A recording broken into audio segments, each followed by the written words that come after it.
के युद्ध में अभिमन्यु मर गया।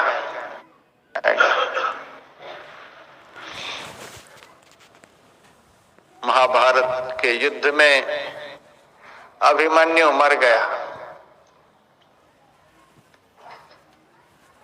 पूरा पांडव दल में हाहाकार मच गया, सब रो रहे। अर्जुन तो सबसे ज्यादा रो रहा था।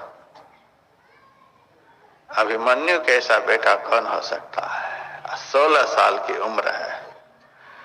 ऐसा वीर, कौरव पांडव दल के सारे वीर आश्चर्यचकित हो गए थे उनकी वीरता को देख करके। ऐसा वीर पुत्र पिता के सामने धराशायी हो गया है।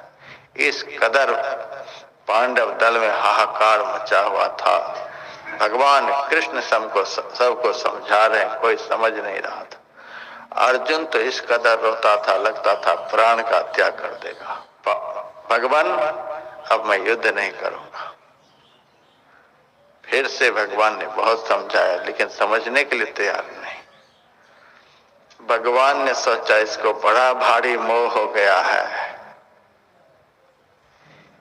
इसको पता नहीं है कि मेरा बेटा कौन था। अब मेरा बेटा शरीर छोड़कर गया कहां।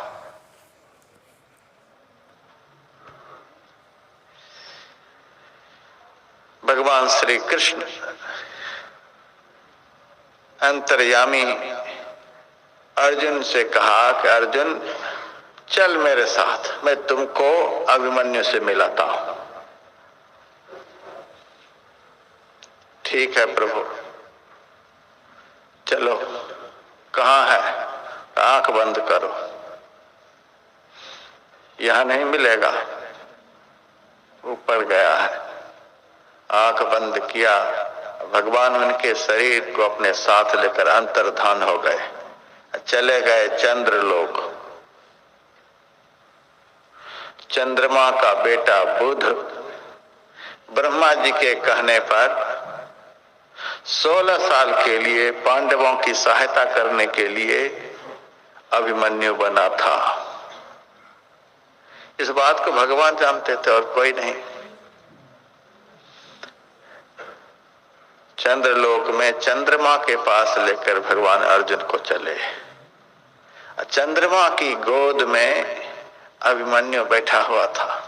दूर से ही अर्जुन ने देखा, दोनों हाथों को फैलाकर बेटा बेटा।